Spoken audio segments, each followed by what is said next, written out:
Hello, my name is Jade, and welcome to How to App on iOS. We had a few little sound issues there because you know what? That's technology. And you know what? That's all good too because these things happen and mistakes make you better. That is the theme of this show. Okie doke. So, it is Friday here in Australia. It's Thursday for the rest of you who live in the past. But guess what? You one day might catch up to us here in Australia. I doubt it very much. If you are watching over at Facebook, hello, welcome to you. If you're a bit lonely there, because it does get a bit lonely on Facebook, you can always pop over here to the YouTubes at youtube.com/Jade Starr, or you can jump onto How to App on iOS.com and you can interact and do all the fancy pants stuff there. Today is a very special day, my friends. I'm super stoked to have a wonderful guest on the show. Somebody who I first came across, I don't know, back in the early 90s when I was in a rehearsal room jamming in my thrash jazz funk band, and there was a progressive metal band next door playing this really cool stuff that I was like, who the hell is that? And where can I get some?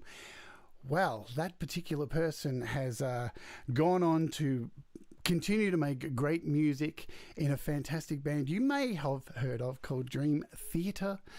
He also runs an amazing development company creating apps for our beloved iOS, which we love so very, very much. Without further ado, I think he was spoken of by one particular magazine as the greatest keyboardist ever in the world. Ladies and gentlemen, I would like to welcome to the program the fantastically talented Jordan Rudess. How are you today, Jordan? I'm doing very well, and I do like your reverb effect. That's excellent. Thank you very well much. done, well done. I had to make up for the bad sound at the start. Yeah, I heard you. Yeah, You could hear me. I heard I heard both takes. Slightly Both different. perfect. Yeah, that was good. It's good. Well, firstly, thank you very much for coming onto the show because, you know, you are an absolute busy person. I don't know how you manage to do all of the things that you do. It's magic. It's wizardry. It's like the glass screens that we tap on to create these amazing things. Yeah. So I will kick off by asking the question I love asking every person who comes onto the show. What does music mean to you? Oh, well. Music is pretty much life for me. I mean, it's everything. I wake up to it, I go to sleep to it, and I breathe it every day. It's it's a way for me to kind of tune up my own being, if you will. If I sit at the piano and just kind of play and meditate and focus, it's a way for me to go crazy and play wild leads and, melt faces. And pretty much music is the answer, It's very powerful. I thought 42 was the answer, but I'll take music over 42. Okay. Awesome. So, when you were growing up, do you recall the music that was played in your household, and did it inspire you as it left a mark? Believe it or not, there wasn't a whole lot of music being played in my household until I basically discovered the piano and then began to collect and play music myself.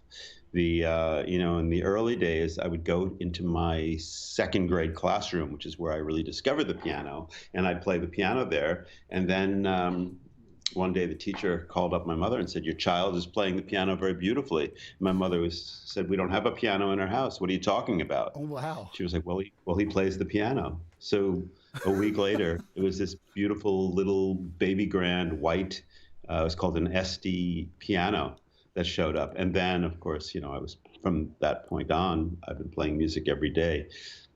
My first collection, actually, of other people's music were Beatles records.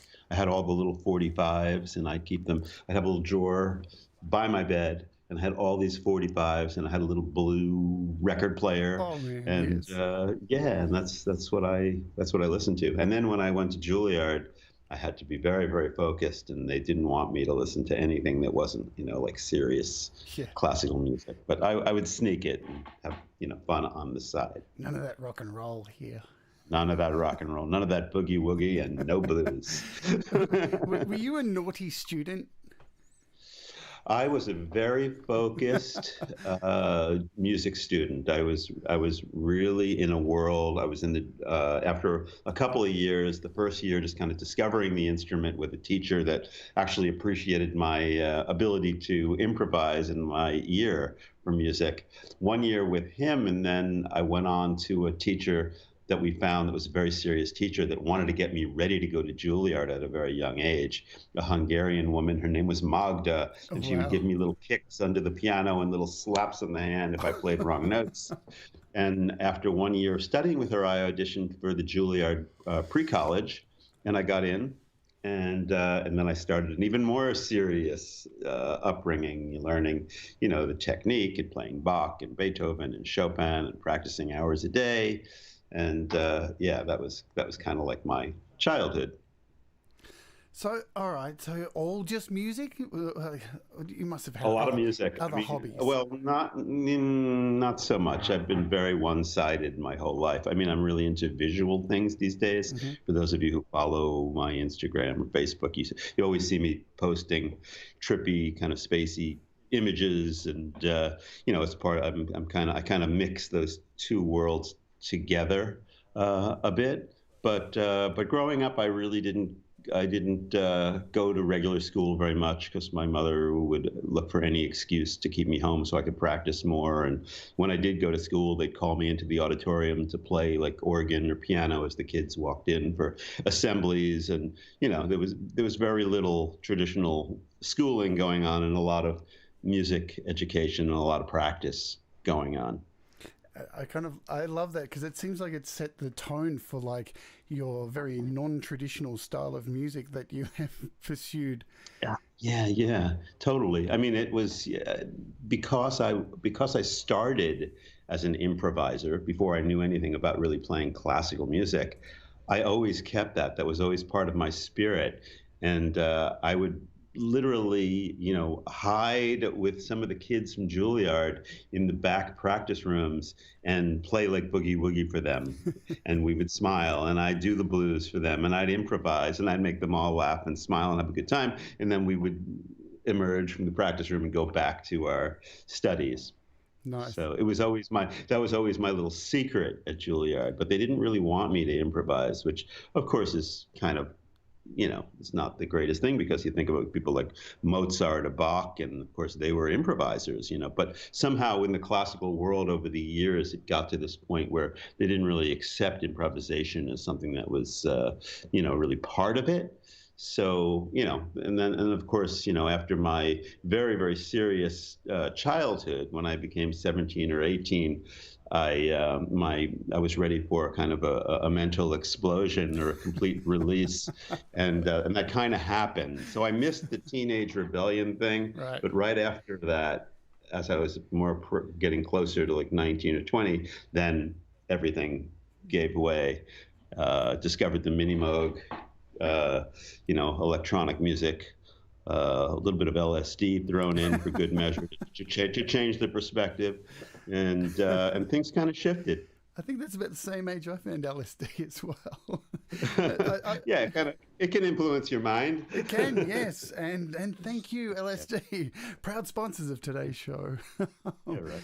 So then did you go on to play in like as a kid, like with all this learning and all that, were you playing with other people and experiencing the band dynamic at an early age? Or? That's a great question because I didn't really get to do that. Right. I didn't grow up like a lot of the guys who play in bands and, where they played in garages and they had, all these like high school proms or whatever. I didn't play in a band until I was older. Actually, when I got out of Juilliard, one of the first things I did is I started a little all electronic music group, and we used to go because had my mini Moog at that point, and I'd play with one hand on the knobs and one hand on the keys, and we would play this really really trippy music, and we would go to like college radio stations and play like midnight shows.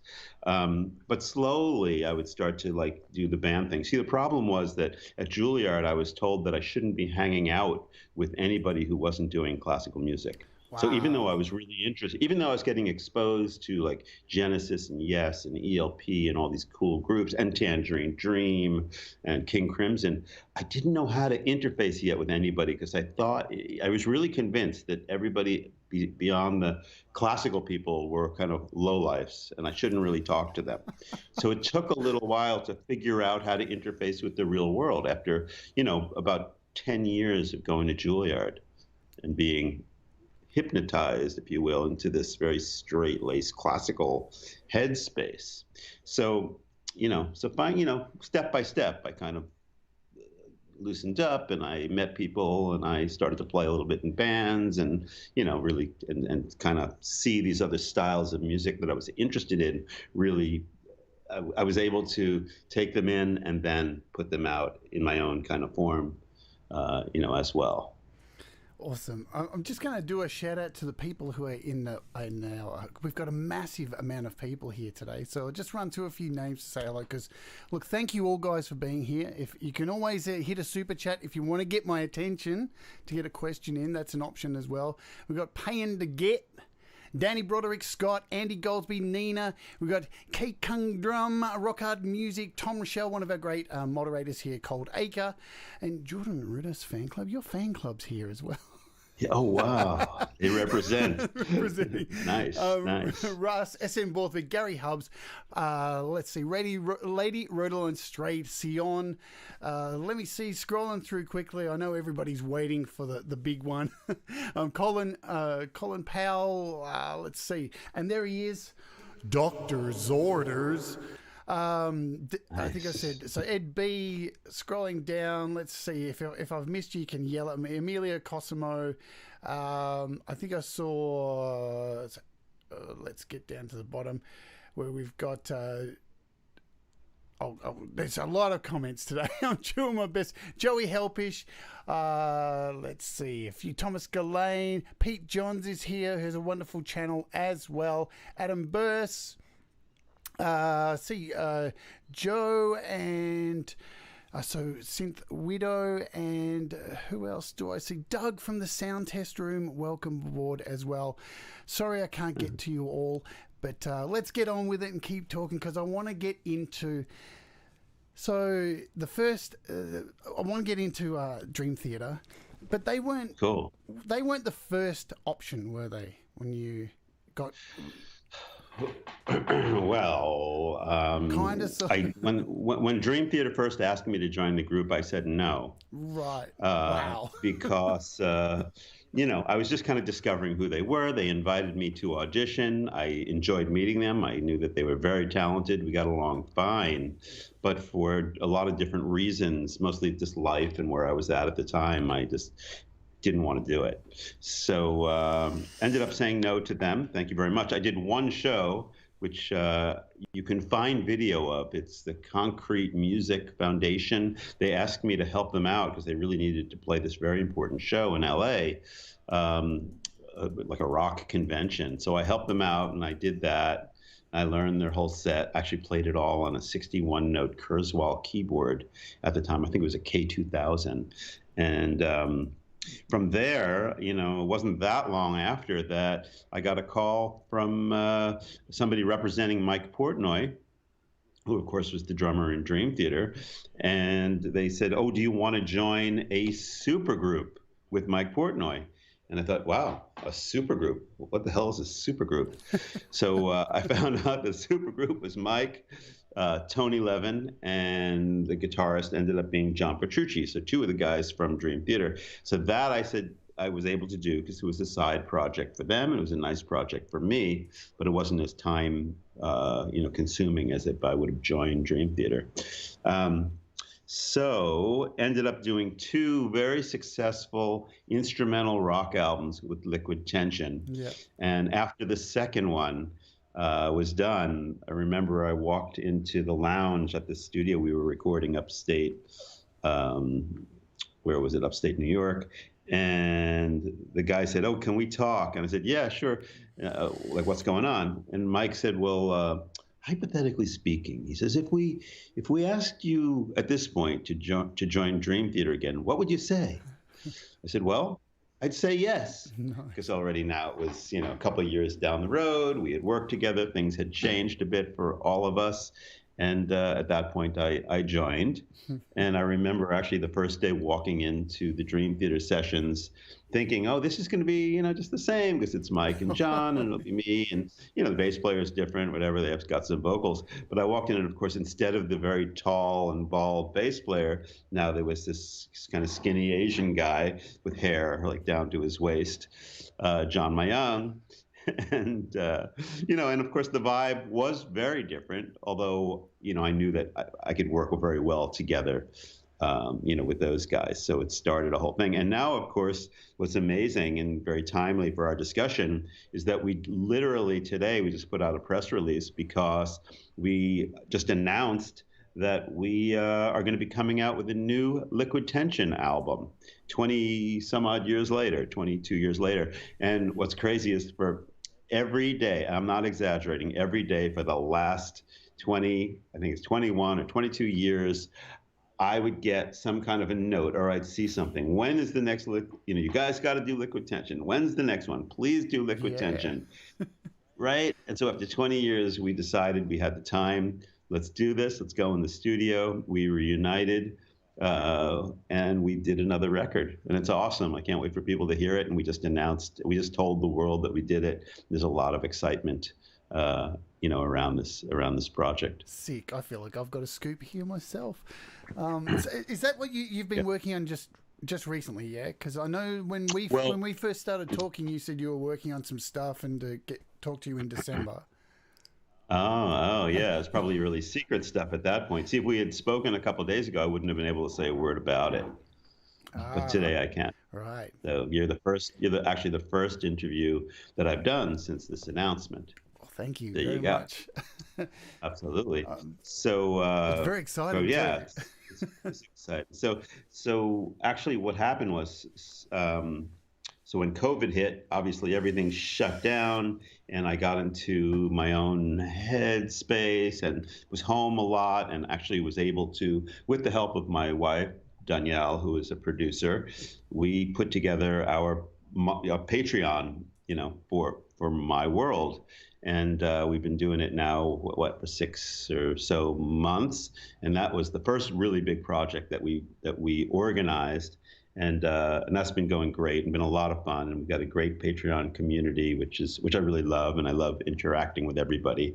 But then we were able to figure out, even in the midst of all of it, even though it was very difficult to figure out how to get together um, with LTE and be in the studio. At first we were all a little bit scared to come out and be in the room together because of this stupid virus. Yeah.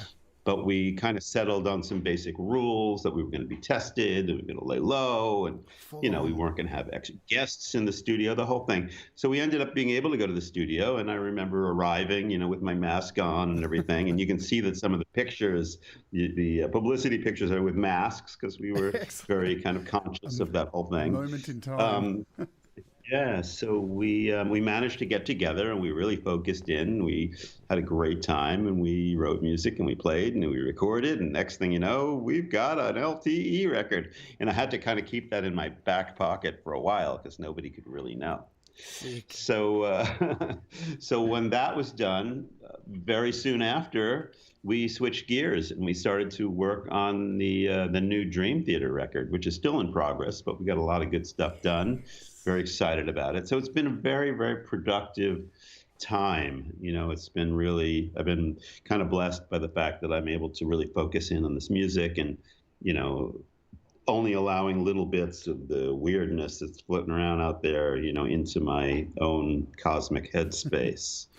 It's really fantastic to hear, because we've discussed this on shows during this whole pandemic with people I've had on about how there's some major artists in the world at the moment who seem to be struggling with the whole, oh my God, my fans are gone.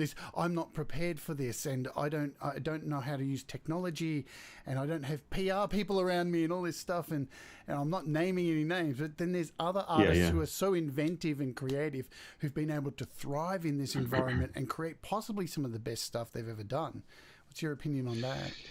Yeah, that's such an interesting point. And when you were talking about that, I mean, my heart goes out to anybody who's struggling during this time. And I don't have anything negative to say about, those artists who are experiencing, a lot of pain and a difficult time in figuring out how to manage this. I mean, everybody has a different set of parameters that they're dealing with. And for some it's easier than for others. I will say that, it's important to always kind of be open enough and be creative enough to make things work. And that, of course, is when you get into your highest level of self. I mean, you can find that. But again, it's not the easiest thing in the world to do. And everybody's situation is different. So, but I am very grateful, and I don't take for granted the fact that I personally have a situation where I could be okay, first of all, that I'm not like struggling, and that I could find ways to be creative during this crazy experience. And I just, I really feel for all my, like young music friends and older music friends and all the creative people and everybody who's suffering from what's going on out there. Because it's bad, it's tough. Definitely. But, I do believe we're going to get through this. I do believe that there's the end of the year is starting to look a bit brighter, and I really hope we can all start coming together as a species. And I'm really happy that I guess I'm in an especially good mood because I see the happiness and the joy that everybody's having around this LTE announcement. I mean, it's really making people very happy because cool. It was those albums influenced a lot of musicians and kind of helped to move things forward in a lot of ways, which is amazing. And hopefully, 20 some odd years later, they will love what we did this time, and I think they will. It's a really, really cool album. Excellent. I can't wait. I want to ask you about when you joined Dream Theater. So how did you adapt to the whole metal thing? How was that? Wow, yeah. Well, I was never much of a metal guy, especially in spirit, although I did and do, not so much these recent days, but play some guitar. And, I kind of like Black Sabbath a little bit here and there, and a few metal things. I was never I didn't really know much about like Metallica or Iron Maiden, which I had to learn about once I joined Dream Theater. This is a real part of the style, but I appreciated metal enough that I could relate to the style as kind of another style that I could bring into my own mix as a composer, right? So when I first heard Dream Theater, I heard the prog side, I heard the virtuosity, and I heard the metal all combined, and I went, wow, this is really special. I'd never heard like rock musicians play like that with that kind of real clarity of technique and articulation. It was mind-blowing. So I thought, I can relate to these guys. This is incredibly tight. This is cool. It reminded me of my like classical chops, the way I learned how to play. So I was excited about being turned on to Dream Theater, but I did have to, I'll tell you a funny story, actually.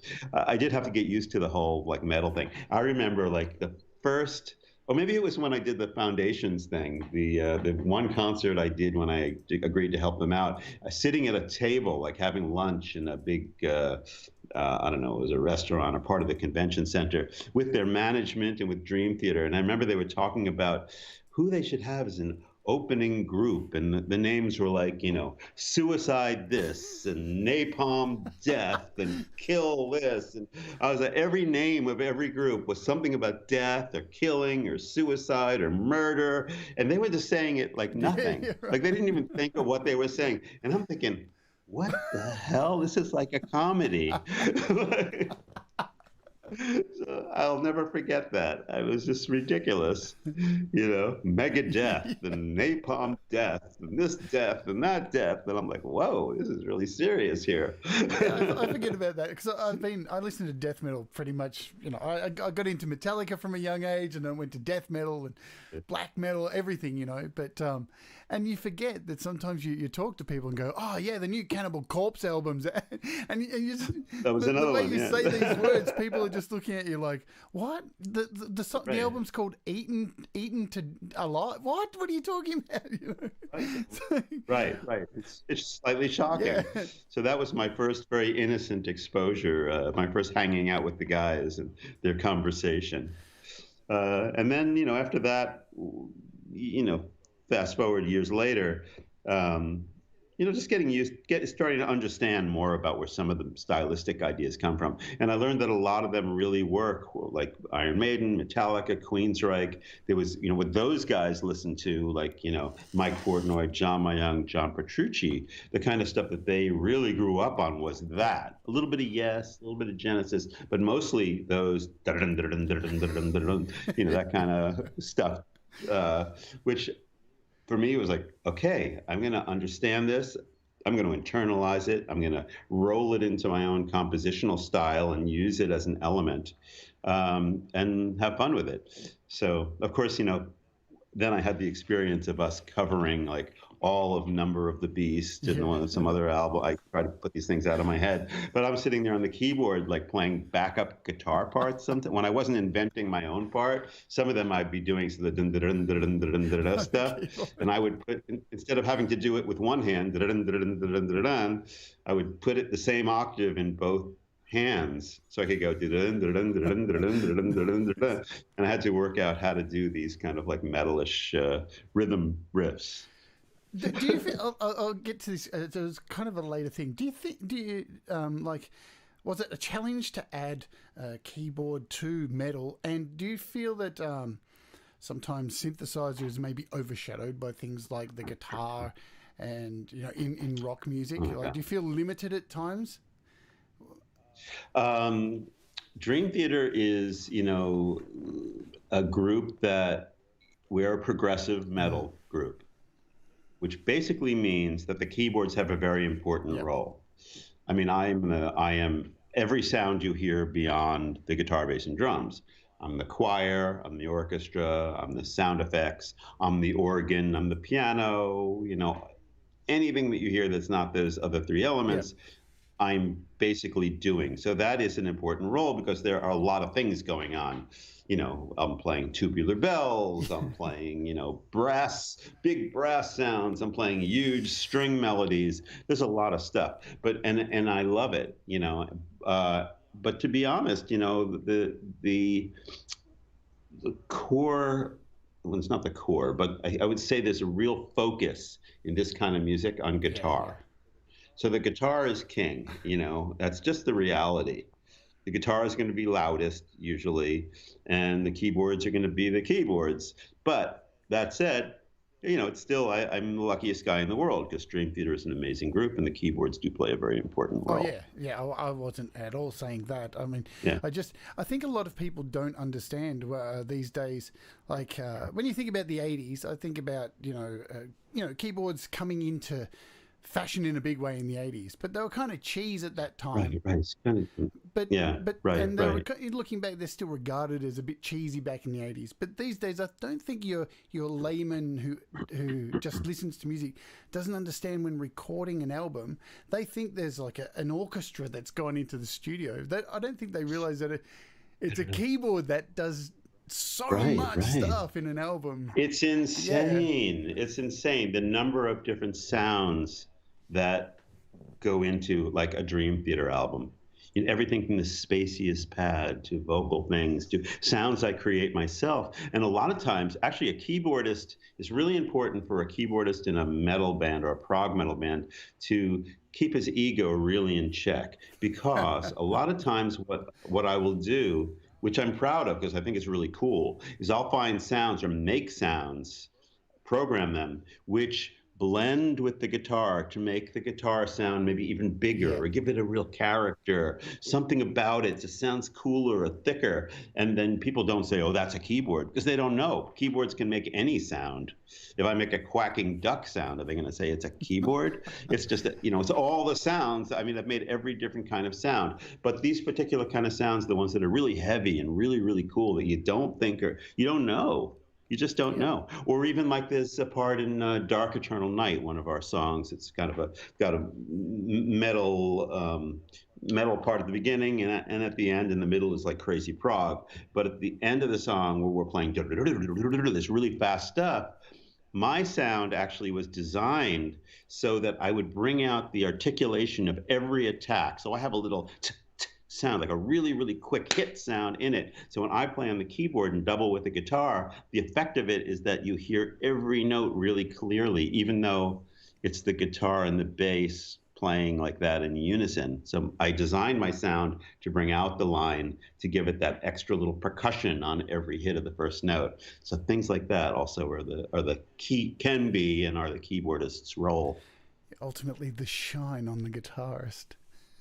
There you go. But don't tell the guitarist that. Put your reverb on for that. The shine of the guitarist. Yeah, perfect. I need that button. Wait a minute, where is it? just to the side. I can do that a different way. The shine of the guitarist. No. The shine of the guitarist. The shine of the guitarist.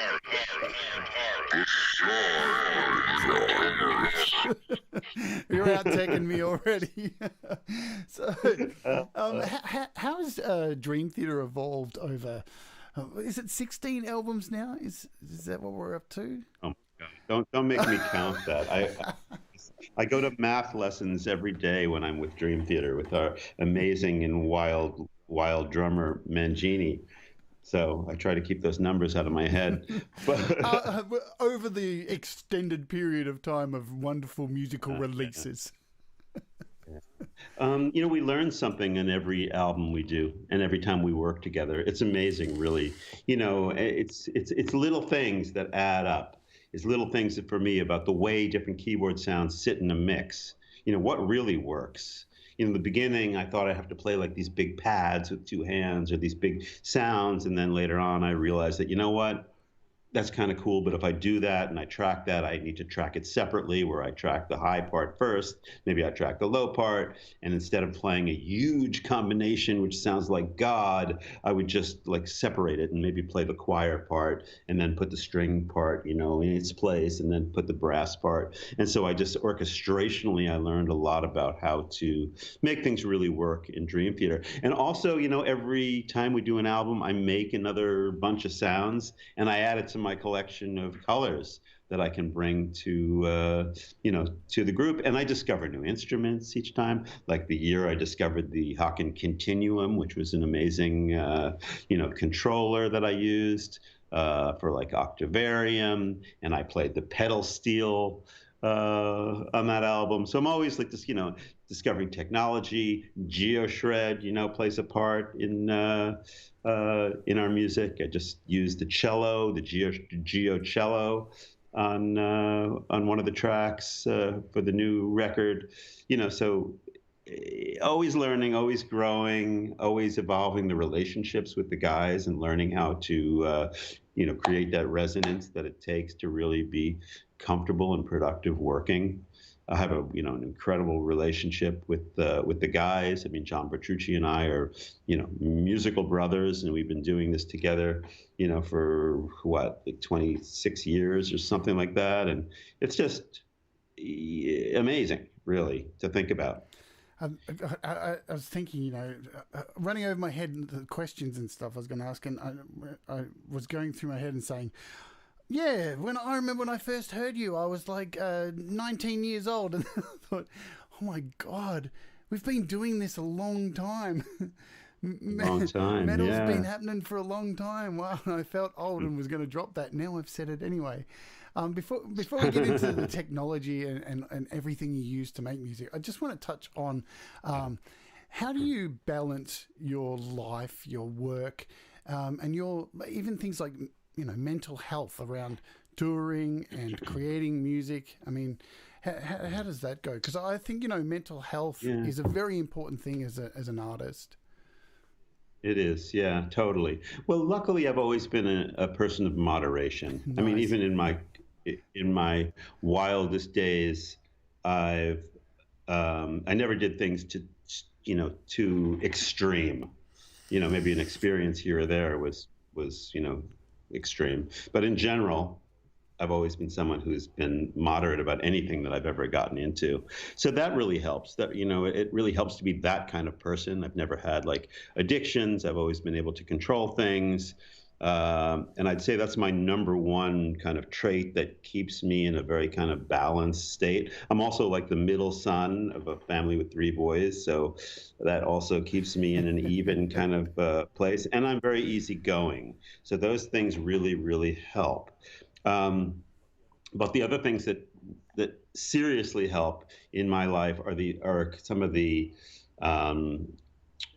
physical kind of things I do beyond playing music. Now, I'm not a big sports guy, but I am really into getting outside and walking, getting air. So when I'm on tour, a lot of the fans out there will know, you'll see me like walking around because I'm not the kind of person that stays in the hotel. I put my stuff down in the hotel and I go out and I walk and I get some air. It doesn't matter if it's hot, cold, or whatever. I'm out just doing it, just getting there, getting a little bit of exercise and clearing my head. Human. Most of it is about I'm just trying to clear my head, so I can get through the day. Because when you're on tour and you're in a hotel and you're in a tour bus and then you're in the venue, life can get very, very dark very quickly. And I see that happen to a lot of my friends and a lot of my bandmates when they don't get out. I see the kind of mental space they get into. And I'm like, guys, go out, get some air. I'm so crazy about that I'll walk during the day. And then when I get to the venue, if like sound check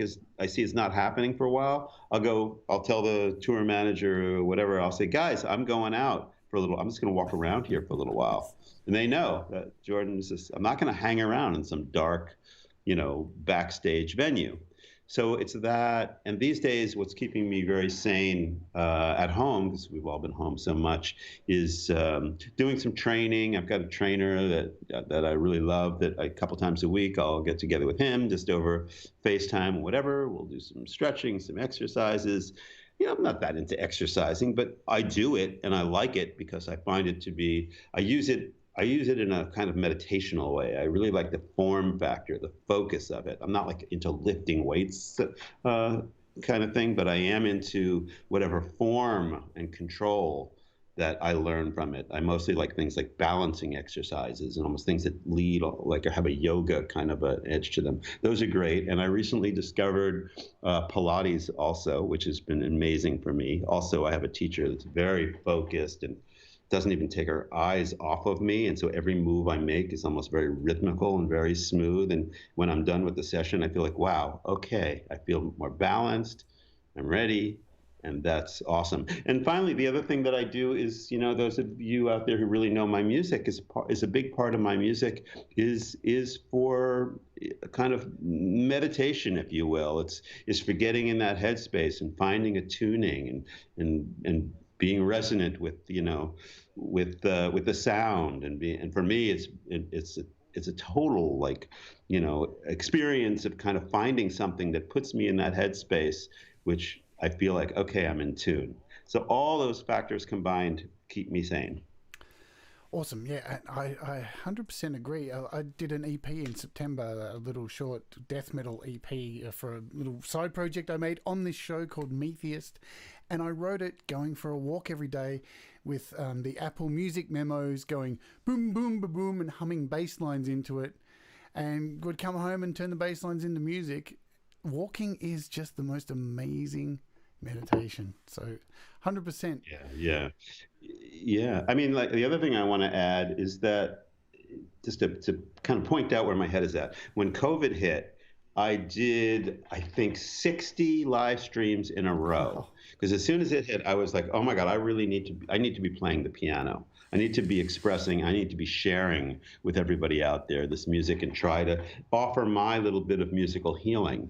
After about 40, 45 of the very kind of informal live Facebook shows I did, I kind of was thinking, well, you know what? This is really cool. I love doing this. I have to continue doing this, but I'm going to try to move it to a format that makes sense for the music community around me. I don't want to keep giving music away for free, even though it felt nice from my heart. As people were so appreciative, I was like, I can't be giving away music for free anymore, even with COVID. I've got to move everybody to some format that makes sense and allow people to give back and to understand that there's other musicians out there who are in a similar situation as myself. So I announced to them probably in the 45th one, I said, I'll do this for a little while longer, because I know you're all enjoying it, but then I'm switching to Patreon. Yep.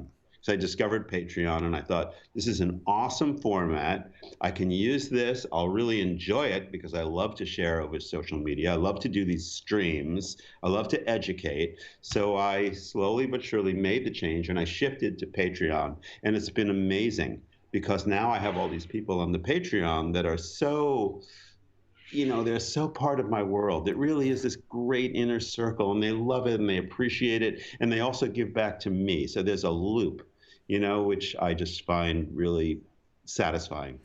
It's great. Totally agree. I love my Patreons. All 14 of you, you're the best guys so much, do everything for you, everything I can. So look, I know in other interviews and look, I think a lot of people have covered your love of the technology of the keyboard. So I'm going to kind of gloss over it a little bit. And because this show's about iOS, I want to talk about iOS and your advances with technology. And I remember getting my first iPhone. It was the iPhone 3G. And I decided from that moment on, I'm going to ditch my computer. And from now on, I'm going to make music on this.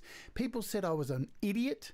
They said there's no future in this. When the iPad came out, they called it a media consumption device. It would never be anything more than that. I laughed at them and was like, no, this is going to be a thing of the future.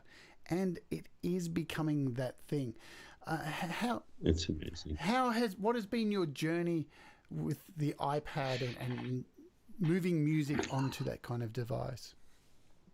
I love it. This is one of my favorite topics. So everybody knows that I'm a keyboard player and a synthesist, and I love synthesizers, and I grew up playing the Minimoog and turning knobs, and I'm into programming and all that. But a major shift happened around the time that I discovered the iPhone. When the iPhone first came out, I remember passing it in a store, and I was with a friend of mine, Marco Vettorello. I think I was even in another country or something. And he was like, oh, that's an iPhone, And so I got my hands on one, and I put my hand on the surface of it, on the glass surface, and I started to move my hand, and I was like, oh my God, this is amazing. The sound was ridiculous. The graphics were terrible. There was really nothing. Maybe a tiny little imitation of a real keyboard. But in my mind, I had a real vision for what could happen. So I focused in on that, and just about that time, the whole App Store started to happen.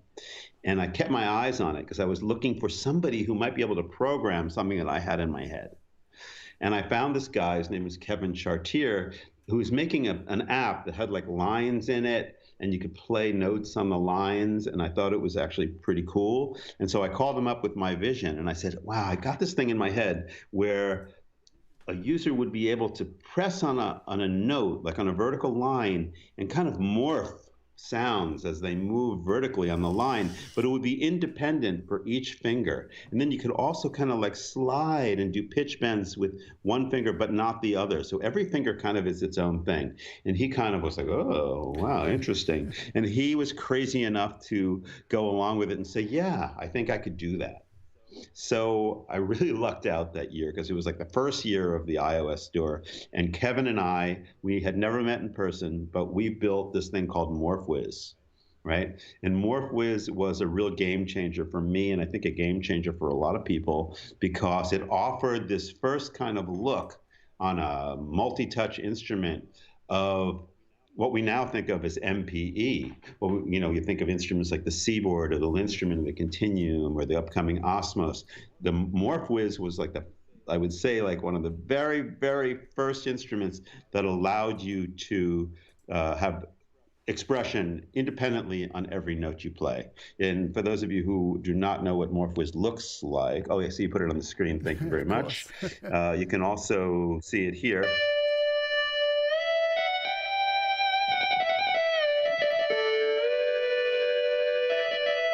And it even lets you move the controllers around. So it looked at the accelerometer in addition to everything else, which was cool. So you could have whatever notes you want on the screen in as many octaves as you want, or you didn't have to have any notes, and all you could do is just play on the surface and kind of. You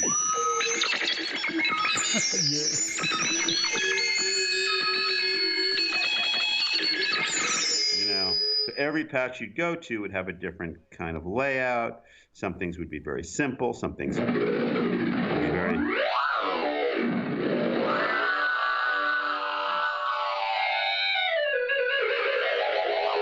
Some things are very spacey, but.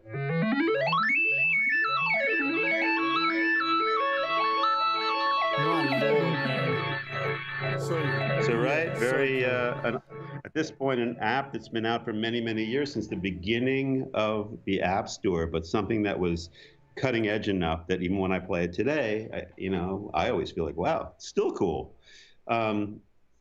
So that was the beginning. That was really the beginning. And I developed this concept in my head about the way I wanted to control pitch, so I could go between a fretless sound and a diatonic sound very easily. And that was my mission, because I thought that, okay, I can slide, so you can get this kind of this slidey thing. But at the same time, if I play definite notes,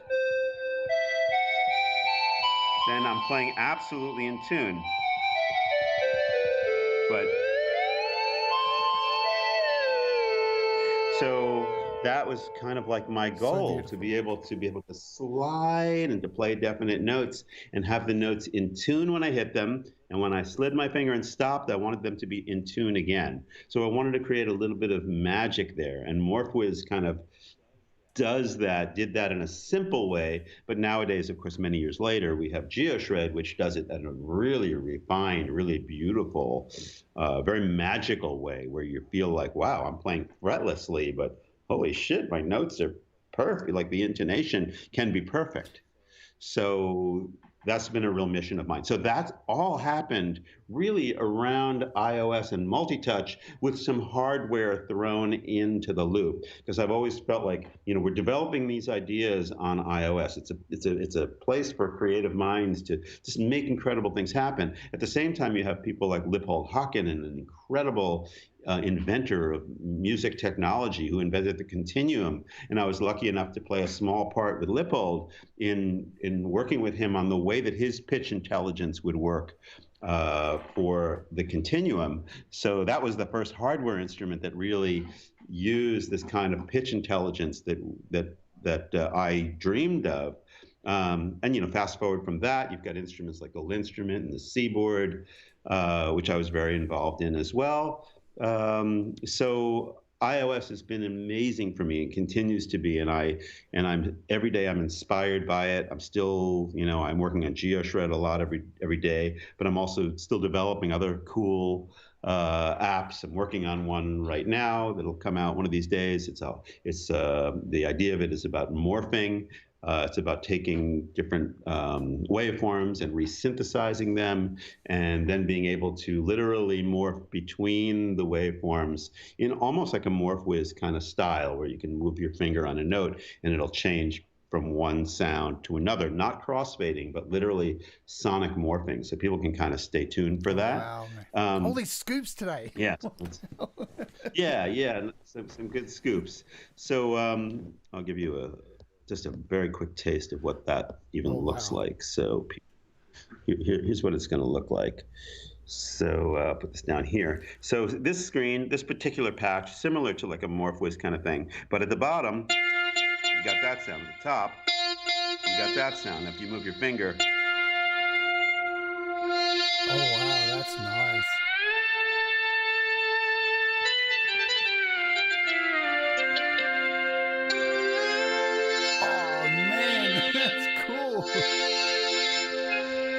everything from like kind of pitched sounds, like this.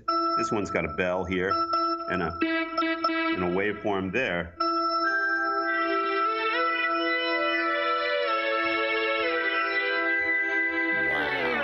To very, very, you can do incredibly spacey things with this whole concept as well. So you might have something more like.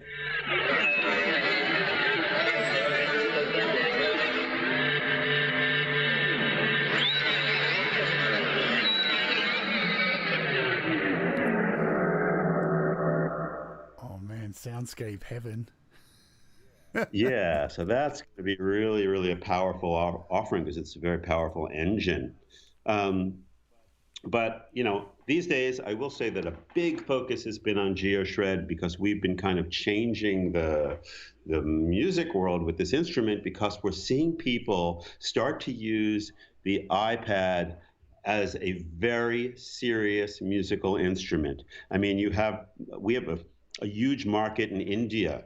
And one of the reasons is because in India, they play Carnatic music. And in Carnatic music, there's a lot of control of pitch, of sliding. And they find on Geoshred, they have all that kind of control. So if they're doing some kind of interesting, like raga, something like that, they can really make it happen.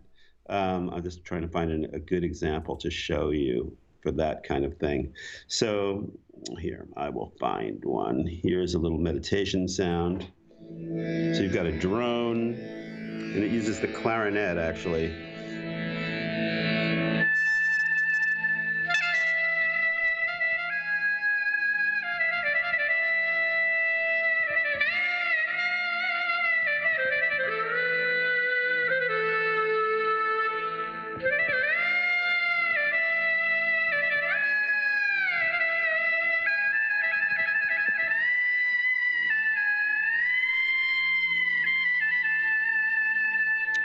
So that's one example of the way that kind of thing can happen. It's so beautiful to play. But also, so beautiful to play. Anybody can pick it up too. That's what's beautiful about it. Yes, and some patches actually have only the notes of the scale that you want for a particular musical purpose, like this particular patch. It has just the B-flat blues scale on it. So when you hit, you can play it with one finger and just slide on the rows. Well, one of the magical things about Geoshred is when you slide your finger, it's skipping from note to note. It's not sliding in this particular mode, but when you get to a note, you can add vibrato, which is crazy because you think it's actually skipping and playing the exact note, but you can still do vibrato, like. And then.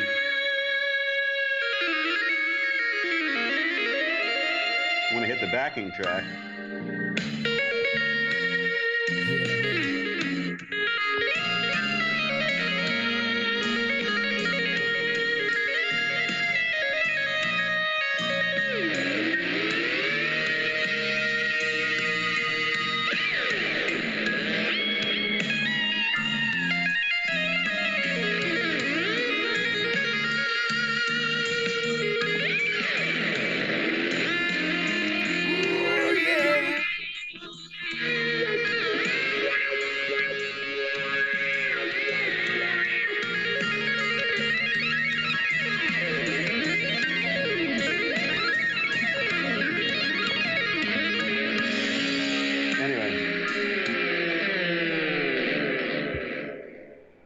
Holy freaking word, man. I could sit here all day and listen to that. So everything from patches that just have all the right notes on the screen to patches that have every note and you have to really know what you're doing and decide. I try to build instruments that somebody who just wants to make music and hasn't made it before could have a great time just going for it. And instruments also that are very, very sensitive and subtle, and you might actually have to know a little bit more about what you're doing. Like, let's say if you're playing something like the cello and you want to turn on finger expression. So then in every one of these boxes, you've got this massive kind of ability to express.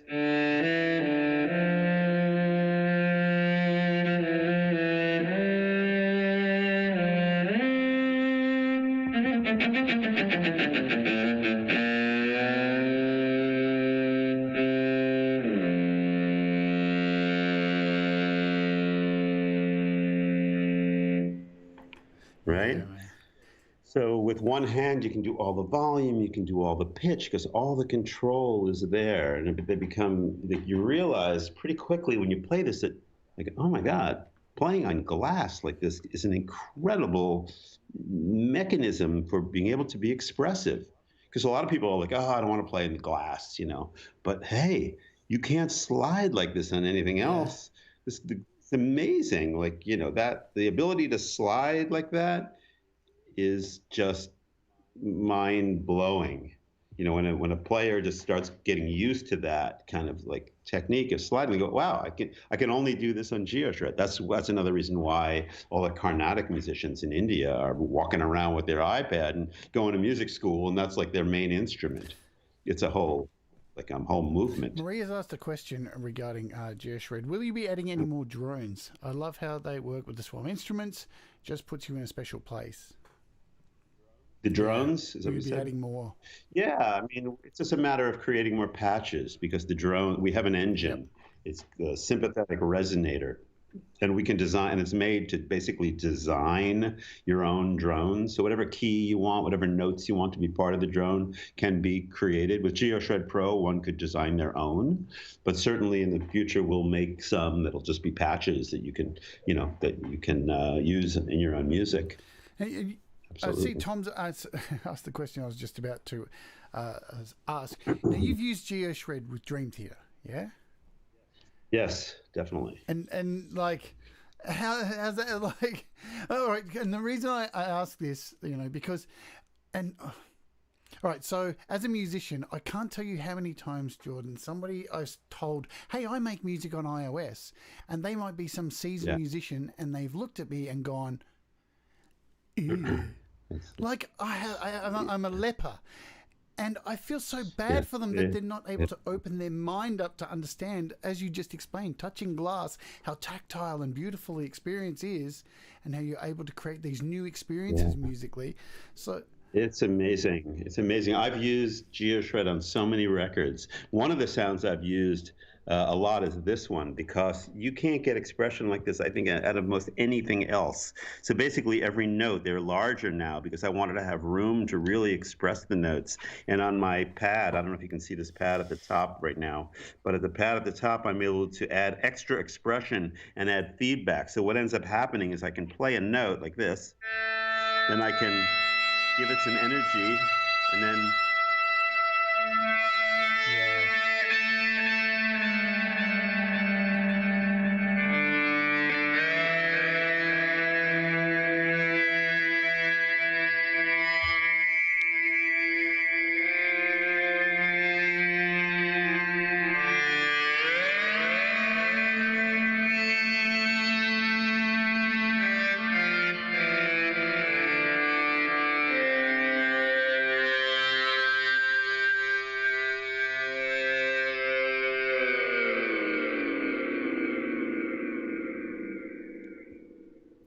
Absolutely awesome. so that's one of the patches I use in Dream Theater. Actually, before every night on the last world tour, I'd play that as the introduction to Pale Blue Dot, which is one of our newer songs. And it was just so fun to play that against like kind of a droney thing. And I couldn't do that on anything else. So I have Geoshred. I've got a keyboard stand that actually spins around, kind of like does this 360 type of thing. And in addition to the keyboard, I have an arm that comes out that holds the iPad. So that spins with me. So there are leads like in the song Home. I'll play like the sitar like lead. I'll play that on Geoshred or in the middle of what was that song called Nightmare to Remember. I used to play it on the Continuum, but now I play it on Geoshred. And I've even gone so far as having my tech, actually it was I think his idea, gut my keytar, take the keys out and put a couple of iPads in there so I could walk out on stage and blow a lead like in front of everybody on Geoshred. So I had Wow. one iPad. One iPad was running Geoshred, and the other iPad was running visuals for it in real time.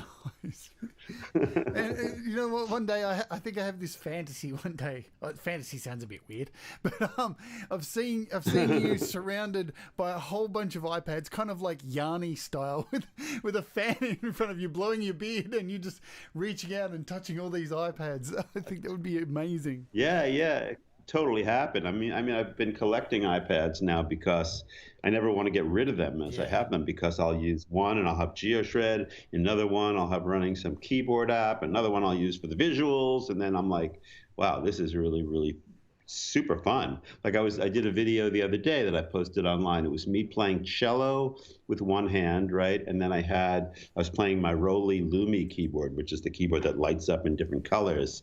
And I had that controlling AUM, and I was doing a layer between like mood units, which is a very beautiful app, and a couple of the Bliss things and some of their effects, great like the effects. Yeah. shimmer or whatever. And it was like I was just having a great time, just like controlling my iPads. So yeah, I mean, for me, it's like everybody does does things differently, and for me, iOS music is mostly about expression. Like if I want to just like if I want to create a rock piece, something progressive, likely I'll go in my studio and I'll use Logic and I'll use my tools on my computer. But there's nothing that's going to replace playing Geoshred for Yeah. me or doing something like even on Sample Wiz or some of the app stuff. If I want that, I have to use that tool. Right. I'm not as much into iOS to like replace what I was doing on my desktop or my computer, although there's certainly amazing things. I'm more about using it for the cool things that it can do that you can't do Yeah. elsewhere. And actually, one of the cool things that you can't do elsewhere is, well, you're touching it, and a lot of the interfaces are designed for that very, very cool kind of touch response, even beyond GeoShred. So I tell everybody, if you love music and you want to put your hands on music, get an iPad. There is no happier music headspace than if you're walking around with this thing. I mean, I have like so much inspiration right in this tiny, tiny little thing. As a matter of fact, I've got it in this thing because there's all the apps in here, and I walk around and I'm basically smiling because I'm never bored. Because anytime I can go, wow, I think I want to play the gorgeous string sound going through a granular effect, or I want to get completely trippy and play like spacecraft or something like that, and like just go into an absolute sonic heaven. So anybody out there who's thinking about wanting to play with sound, wanting to play with granular synthesis, wanting to play with additive synthesis, wanting to play with physical modeling, wanting to play with samples, I mean, get yourself an iPad, like find one somewhere and load it up with some apps that are so inexpensive, and you can be totally having like the best time. That's why I do this show every day. It's to showcase developers, these fantastic developers who make these apps. It's to showcase what you can do with Yeah. it, but most of all, it's to encourage people to think outside of the square that we're put into with every Yeah. institution throughout life from birth. We're put in these boxes, and we have this opportunity in this rectangular piece of glass to That just opens up your explode. It's like an mind. Yeah. LSD trip on a piece of glass. It's amazing. No, it's fantastic. I mean, yeah, there's so many great visual things. Also, for those of you who are into visuals, I spend half my life literally creating videos and stuff I do it on my iPhone. I use the app that I use the most is called Video Leap. Yeah, It's great app. really, really, really awesome, made by Lightricks. And then I use a lot of their apps to create my visuals. Like it used to be called Pixel Loop. Now it's called Motion Leap, which is cool. And there's another one that I recommend too, which is awesome. It's called Hyperdelic. I don't know if you guys have seen it before, Delic. but it's so very, very cool. No, I'm sorry, not hyperdelic, hyperspective. I'm spacing out here. Hypers. Yeah, hyperspective is, I'm just looking to show you something about it. Yeah, you can set up all these amazingly There it cool is. I found it on my screen here. visual things. Yeah, and you can move your finger on it to move around the colors. And it's got all these amazing, trippy kind of cool effects. And, so you can load pictures into it. You can make a video. Just really awesome stuff. I use it actually to stream. I use one of their apps, the same company I use to stream, and that's called HyperStream. I just take an HDMI output and I plug in the lightning cable to HDMI, right? So it's one cable that goes from one to the other, and I just literally can put on some amazing effect with all these trails or rainbows or whatever the hell I want, and it goes directly up to my stream. It's awesome. It's funny, the last person I had on who's in the chat who I interviewed last week was Tom Rochelle, and he said this app as well, this Hyperspective, which I have on the screen. I've got it on my iPad too. Yeah. I've used it as well.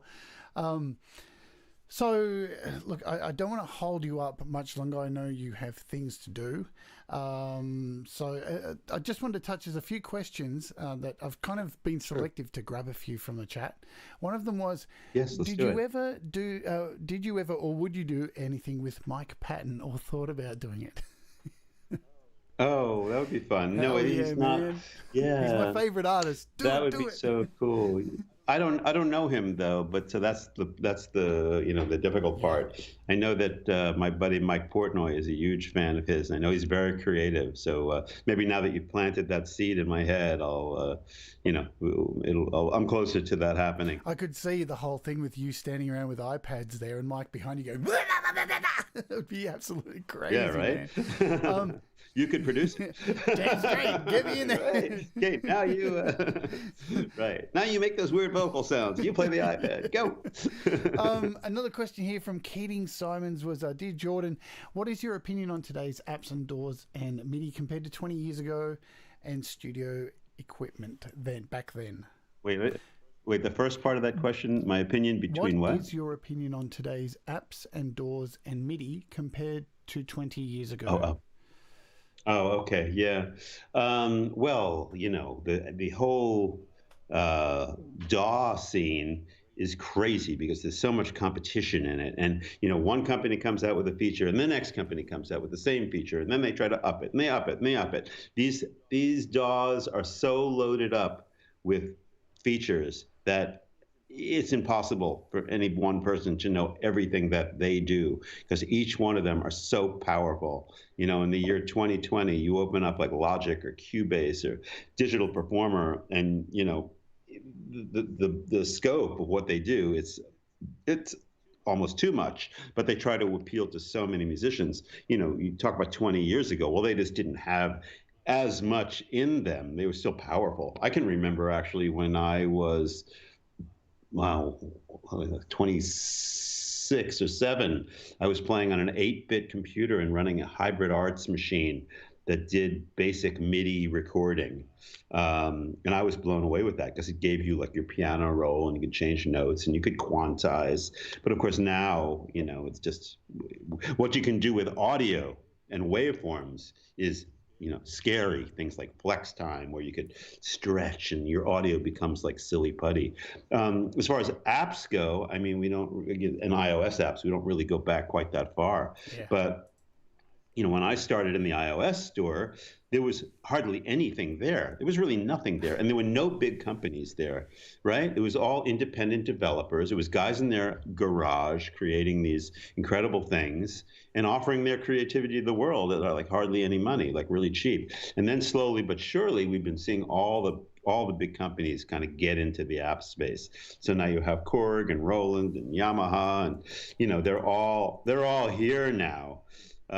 Which makes it exciting because there's just so much stuff there. But also you still have independent developers that are working on, really cool visions, their own kind of cool stuff. So it's loaded. Basically what's happened now is that we're all so loaded with all this stuff. There's so many things. It's really hard to keep up with. The problem of that is that how can you really dive into any one thing and really learn it well? When you get an app one day, you go, oh, I love this. This is so cool. I want to play with it. And the next day, some other company comes out with some incredible rhythm patternizer, randomizer, twisted effects madness, and you go, I want to play with that now. And so you're playing with it and it's all good because you're having a great time and you're smiling. But the reality is, did you really learn it? No. So, if somebody wants to be a serious musician, you have to pick your tools. You have to spend the time and know. The chances are anybody who is a serious musician is going to find the ones that work for what they need to do and focus on them and learn them, and then kind of, maybe avoid is the wrong word, but not care as much about every new thing that comes out, because they have their compressor and they have the way that they get echo, and they have their EQ that they're really fond of, and they have maybe their, recorder, whether it's Pro Tools or Logic. So you kind of settle in on something. For me personally, every time a new cool app comes out, I want it. I want to check it out. I want to see what they're doing. I want to see what the thinking is. I want to smile with it. I want to enjoy it. I want to share it.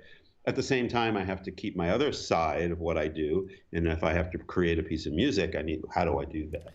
Well, for me, I usually go into my studio and I turn on Logic and I call up Omnisphere and I call up the tools that I use for certain, musical things that I need to get to accomplish. We absolutely live in the future. You mentioned the early things on the App Store, and I just quickly brought up the first app I ever bought here, which is More Cowbell. Lovely. That's an important one. Basically, that's all it is. It's just a very simple app, and how we have come from just this very simple app, which I thought was incredible at the time. I was touching the glass going, oh my God, it's a cowbell on glass. The cowbell on and the now glass. we have Geoshred. I'm like, whoa. Right. So it's amazing. We've come a long way. So the last question I will throw at you, I throw at every person who comes on the show, and I do thank you so very much, firstly, for coming on the show. And folks, I want to remind you all, if you want to find out more about everything Jordan does, there's all the links in the description. There's, Dream Theater, there's all the apps, there's everything. I've posted links to all the music, so feel free to go and spend an entire day there. You'll get lost in it all. Right. So when do you think, in your humble opinion, would be the best time for somebody to start creating music? Wow. I think that there is no time that they shouldn't. Like, just have music going in the crib, just like things you can reach out and touch and making cool sounds. It's a great time to open one's mind. I started, like, everybody asks, so when should I, start my child on like piano lessons or whatever? I'm like, well, I started 7, but I certainly could have started earlier. I think that music is something that is a beautiful thing, and especially now when you could put an iPad in front of a child and they could move their finger on it. And I've seen this happen with babies, and they, move their finger and they're playing like a scale that's just on the screen, and it, you see them, glow. So, as soon as possible. You don't want to be like, whipping some young person into shape when they're in the crib and say, why haven't you practiced your scales today? But as far as just exposing them to sound and creating sound, I think the sooner the better. And there's all these magical ways to do it that, of course, we didn't have when we were growing up, but now there are. Definitely. While I have you here, I'm just going to run this off right now. We do giveaways here on the show all the time. So I've got a couple of giveaways to do here, and they're for an app which has just come out from 4Pockets. Not sure if you're aware of 4Pockets. Yes, so of course. It's love the them. AUM MIDI mixer, which has just come out, which is a game changer in my opinion. Another game changer this year. So we've got a couple to give away here. We've got our random generator on the screen. We've got 33 people involved. I'm going to hit generate twice. And we've got number 31, which is Troy Altram. So I'll put a little star next to your name. So congratulations.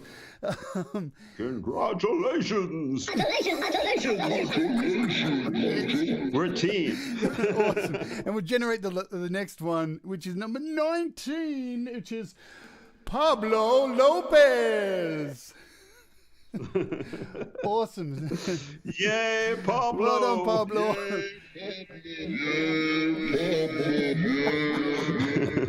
This is awesome. So I'll leave a comment on this video and the actual video of the review of that particular app, and you guys can get in contact with me via email, and we'll sort out that code, and you can get AUMing and doing all your fancy pants stuff. So we're at the end of the show. Look, thanks to everybody in the chat. Sorry if I didn't get to all your questions. I know, Jordan's, we've gone over time, and thank you for hanging out with me over the hour, which we talked about at the beginning of the show. So, it was a total pleasure. Thank you for running a wonderful interview. Appreciate it. Thank you, and thank you for coming on. And when I sent the message out to you, I was like, nah, this ain't gonna happen. But you're such a wonderful, kind soul, and such a talented musician. It's an absolute joy for me to meet you as being a fan for such a long time. So I thank you from the bottom of my heart. You're just fantastic. You're most welcome. Thank you as well. This is really a pleasure. And I can hear the music, which means it's time to go, folks. So wave goodbye in the chat to Jordan. Thank him in the chat. You're all a bunch of legends for being here. Thank you so much. And if you just want to...